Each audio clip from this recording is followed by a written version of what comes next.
Hi, everyone.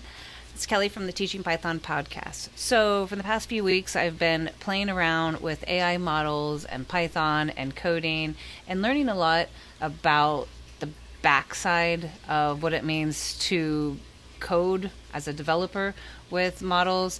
And it's a lot of fun. And there was a topic called temperature, which I wanted to research a little bit more about and share it because I think it's really neat. So, we're not talking about the Florida weather because it is kind of muggy. We had a cold spell, but we're talking about the temperature in a model. And this is a hyperparameter, and I had to look that up. And it has nothing to do with a parameter in a function. It's kind of interesting. So a hyperparameter, it's this value that is set before the model generates anything, and it's kind of like a control variable. You put it in there and you don't touch it. And it is what controls the randomness of the outputs in a model, or how predictable or how safe or how direct or bold the AI responses will be. And so, for example, it's a value between 0 and 2, and a low temperature like 0.2 keeps the AI really tightly focused, and you're going to get similar responses when you set the parameter that low. It sticks to like the most probable next word every single time, and that's really great for documentation, instructions, precise responses. But when you start raising the temperature to 1.2, you get a little bit more variety. And when you raise it all the way up to 2, you get a lot of unexpected kind of sometimes gibberish.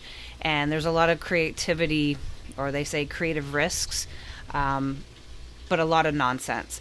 So if you've ever used ChatGPT as a free user, you're likely interacting with this model, and they don't really advertise it, but the rumor has it it's probably around a 0.7. So it's a balanced default that gives it like this kind of coherent but not very robotic response. Unfortunately, you can't change it in the app, and I even joked around and I was trying to force it in a prompt and say change the temperature, but that doesn't really work either. But if you're using an API, or if you are training a model that you've brought in and downloaded onto your laptop or desktop, you can vary the temperatures to get different results. So what really struck me though is like trying to think about how I could introduce this into the CS classroom. And again, I think the idea of constants is really cool. So when we teach constants in class, it doesn't really make sense. I always use the example pi, 3.14. This is a constant. We don't want to change it because that's the value of pi. But temperature is kind of a real world constant students can use in practice, and it's not just like a number. It actually controls the behavior of an AI system. So when students say we're going to set the temperature to 0.9 in a script, in a Python script, they're learning more than just syntax. They're making this design decision. Do they want a model that is very creative or make some gibberish code words? Then they can turn the temperature up. And that's really interesting because now they can see how one constant can influence output, tone, and reliability. It also opens like bigger doors and bigger conversations about hyperparameters. For example, I did not know what those were until I started researching temperature, and these values of like these penalties for repetition or novelty. They're not like just these knobs. They're about a way that AI models are controlled and shaped.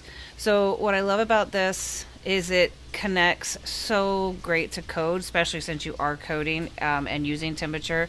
And we're really trying to help the kids understand about this this idea of variability and code within the AI, and that the temperature, the output of the AI, is controlled by code, which is super cool. So the next time a student wants to write AI or use it, they can start thinking about the fact that if I tell the model And then prompt, if I tell it in the prompt, I want it to be very creative, or I want it to be very direct.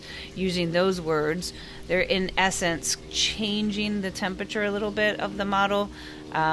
Not really, but close enough, and it's kind of cool. So it's about choices, it's about design, it's about structure, it's about learning new things, and that to me is what makes it really powerful.